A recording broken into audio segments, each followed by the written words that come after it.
American airlines और United airlines ने इंतजामिया और इमदादी अमले में 30% कटौती का मंसूबा बनाया है। डेल्टा एयरलाइंस का कहना है कि वो मौसम खिजा में कटौतियों से बचने के लिए बाय आउट और वक्त से पहले रिटायरमेंट की पेशकश में तोसी कर रही है।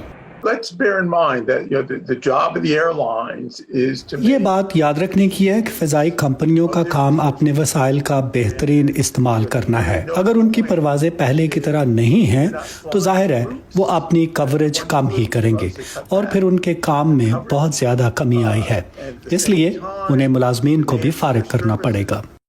माहिरीन कहते हैं कि अगरचे 30% कटौती काफी ज्यादा है, लेकिन ये भी याद रखना चाहिए कि गुज़श्ता 5 सालों में मुसाफिरों की तादाद बढ़ने की वजह से मुलाजमीन की तादाद भी तेजी से बढ़ी थी।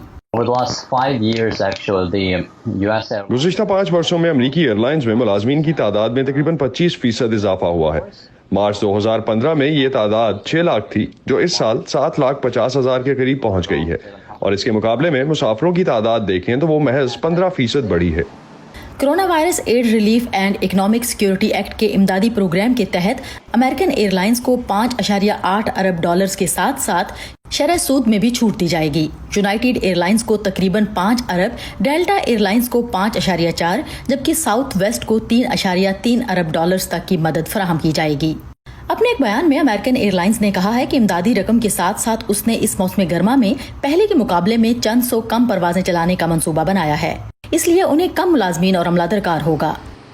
दुनिया भर में फ़ज़ाई कंपनियों ने तकरीबन 15,000 जहाज़ों को खड़ा कर दिया है और कुछ तैयारों को आमदन के पेश नज़र सामान लाने और ले जाने के लिए इस्तेमाल करना शुरू कर दिया है। अदीस अबाबा में इथियोपियन एयरलाइंस के इंजीनियर्स ने तैयारों को कार्गो जहाज़ों में बदलने का काम शुरू कर दिया है। हम मुसाफिर तैयारों को कार्गो जहाज में बदल रहे हैं। हमने अब तक 20 मुसाफिर तैयारों को कार्गो जहाज में बदला है। इथियोपियन एयरलाइंस को जनवरी से मार्च के दौरान $50 करोड़ से ज्यादा का खसारा हुआ है, लेकिन कंपनी के CEO इसे उम्मीद अफजा करार दे रहे हैं।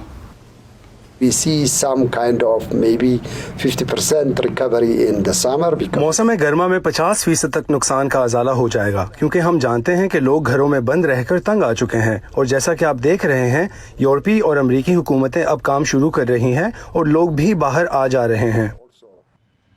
निस्बतन सस्ती बरतानवी एयरलाइन ईजी जेट ने भी अपने मुलाजमीन में 1/3 कमी की है। South African Airways, virgin Australia, लताम और एवियांका समेत कई बड़ी कंपनियां दिवालिया हो गई हैं। उन्हें कुछ वक्त चाहिए ताकि वो एक बार फिर कदम जमा सकें। उनके कर्ज ख्वाहों को इंतजार करना होगा, क्योंकि उन्हें पहले अपने कारोबारों को खत्म होने से बचाना है। माहिरीन का ख्याल है कि बंदिश खत्म होने के बाद भी फ़ज़ाई कंपनियों की बहाली का दारोमदार कई दीगर बातों के साथ साथ इस अमर पर है कि मुसाफिर फिर से एतमाद के साथ परवाज कर सकते हैं। मरियम दयालो के साथ सादिया ज़ेबरान झा, वॉइस ऑफ अमेरिका।